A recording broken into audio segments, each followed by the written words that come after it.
मित्रों, क्या आप जानते हैं कि भगवान राम, जो खुद विष्णु के अवतार माने जाते हैं, एक बार सुदर्शन चक्र चलाने की कोशिश की थी, लेकिन तभी भगवान श्री कृष्ण ने उन्हें रोक दिया।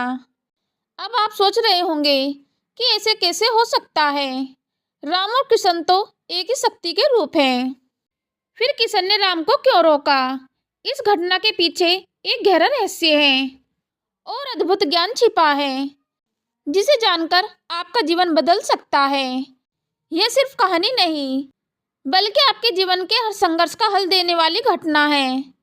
वीडियो में अंत तक जुड़े रहे, क्योंकि इसका हर पल आपको न केवल चौंका जाएगा, बल्कि प्रेरित भी करेगा। बहुत समय पहले की बात है, त्रेता युग में, जब भगवान राम अपने जीवन के सबसे कठिन दौर से गुजर रहे थे। रावण का वध हो चुका था, सीता जी को वापस अयोध्या लाया जा चुका था, लेकिन राम का मन विचलित था। उनके अंदर एक गहरी पीड़ा थी। उन्हें महसूस हो रहा था कि उन्होंने रावण को तो मार दिया, लेकिन संसार में अन्याय और अधर्म का अंत पूरी तरह से नहीं हुआ। राम ने सोचा, मैंने रावण का अंत किया, लेकिन यह अधर्म क्यों नहीं समाप्त हुआ? मुझे संसार को पूर्ण रूप से धर्मी बनाना होगा। इसी विचार में डूबे राम ने सुदर्शन चक्र की शक्ति को पहचानने का निश्चय किया। उन्हें ज्ञात था कि यह चक्र केवल विज्ञताधीन है, लेकिन उन्होंने इसे चलाने का प्रयास करने का निर्णय लिया। सुदर्शन चक्र कोई साधारण अस्त्र नहीं है, यह ब्रह्मांडीय ऊर्जा का प्रतीक है, जिसे चलाने वाला न केवल शक्ति और ज्ञान से परिपूर्ण होना चाहिए, बल्कि उसमें अहंकार और मोह का भी लेस मात्र अंश नहीं होना चाहिए। केवल वही इस चक्र का उपयोग कर सकता है जिसने सव्य को समर्पण और सेवा के चरम पर पहुंचा दिया हो। जब राम ने सुदर्शन चक्र उठाने की कोशिश की, तो उन्हें तुरंत ही भगवान श्री कृष्ण का दिव्य प्रकाश दिखाई दिया। कृष्ण ने प्रकट होकर कहा, रुको राम, तुम इस चक्र को चलाने के लिए अभी सक्षम नहीं हो। राम ने पूछा, कृष्ण, तुम यह कैसे कह सकते हो? मैं भी तो तुम्हारा ही अवतार हूँ। फिर यह चक्र मुझसे दूर क्यों रहना चाहिए? श्री कृष्ण मुस्कुराए और बोले, राम, तुम सत्य हो, धर्म हो और मर्यादा पुरुषोत्तम हो, लेकिन सुदर्शन चक्र चलाने के लिए केवल शक्ति नहीं चाहिए, बल्कि पूर्ण धैर्य और आत्मसमर्पण का होना आवश्यक है। राम ने चिंतित होकर पूछा, क्या तुम यह कहना चाहते हो कि मुझ में आत्मसमर्पण की कमी है? श्री कृष्ण ने उत्तर दिया, नहीं राम, लेकिन तुम्हारा उद्देश्य और मेरा उद्देश्य अलग है। तुम्हारा अवतार मानवता को मर्यादा सिखाने के लिए है।